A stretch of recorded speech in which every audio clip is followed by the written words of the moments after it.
Good afternoon, everybody. It's Saturday, the 7th of November, and I'm Nola. What an interesting and eye-opening and thought-provoking week a lot of us have had watching the US election, and still we're all waiting to see what the outcome's going to be.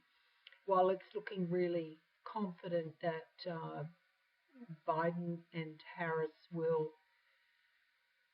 head the next administration, there is obviously going to be time that's needed and a whole lot of patience in order for the current situation to resolve. And quite frankly, I'm really hopeful that it takes its course without any kind of violence, without any further personal attacks, and without almost a sense of doom overlaying a lot of countries and their expectation of the United States. When I was in my very early 20s, I emigrated to the US, and I did that, and it was certainly divine intervention, something that I had never dreamed would ever happen. But when I did, to me at that age, and we're talking very early 80s, America seemed to be not just the father of the world, but also the strongest partner amongst all of the world leaders. And the reality of a new country can often be completely different to what you expect. And I found that there are a lot of similarities between the United States and Australia, for instance. But as I've grown older, and in the last decade or more that I have had business interests and trademarks in the US, it's opened my eyes to an America that is different to what it was 40 years ago. There's an America that isn't quite sure, in my perception is that America isn't quite sure of what its culture is anymore. And so this 2020, apart from COVID-19, is a really defining moment for one of those countries on earth that so many other countries look up to and look to for leadership. And it's been, to kind of say a Texas term, it's been a really sorry situation that we've seen come about this week.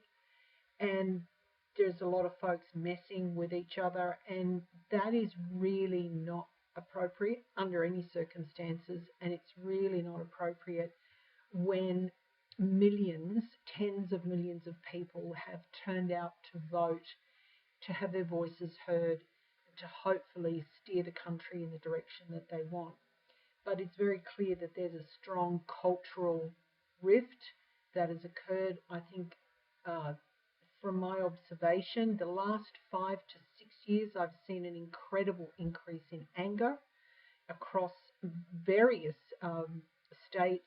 I've been to 30 of the states of the United States, and the level of anger and cynicism and highly competitiveness and negativity has just gotten worse. So if anything, this is a turning point, an aha moment for Americans and non-Americans to understand that change needs to happen, whether people want it or not. And as I say in No Boxing Allowed, change is an opportunity, never a threat. Now, I'm going to read just a couple of short lines out of my memoir, but this is really appropriate. I heard a comment a couple of days ago. Somebody made a comment about Trump, and I'll talk about that comment in this context. In my epilogue, I say, I believe it's essential that humans learn to release a desire to control others, and also learn that relinquishing control of a situation doesn't mean that a person loses their power. Now, we all know that some people don't have a handle on their personal power. And therefore, in order to feel powerful, they need to hold a position that they see is powerful. Whether or not people who seek to have a head of state role, the highest position in a country, whether they see that as a way to gain power or not is sort of irrelevant. But a journalist saying that Trump is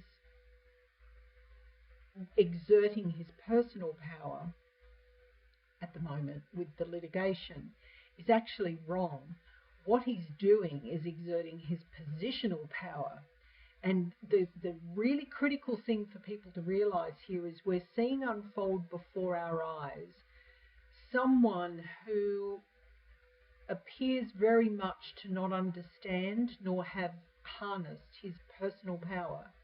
Therefore, to lose the positional power feels like it's totally deflating. And any strong person, when you step away from or step down from or are removed from a position of power, if you have power within yourself and you know in here that you are strong, that you have an impact that's positive, that you have the power to control your own destiny by your own choices, then you're not going to lose your power. You might have to relinquish the role, step away, but if your personal power is strong enough, you don't need to resort to criticism, to denigration, to lawsuits, to all of those negative things that come from fear, and they come from sensing a loss of power. So my recommendation to Mr. Trump is that he take some time to look within and understand that there is power within him to determine his outcomes going forward, and that to relinquish the position at this point in time will actually be the best outcome for the United States and its people. I'm going to leave this contentious topic at that point, and I'll be back with you again next weekend. Bye for now.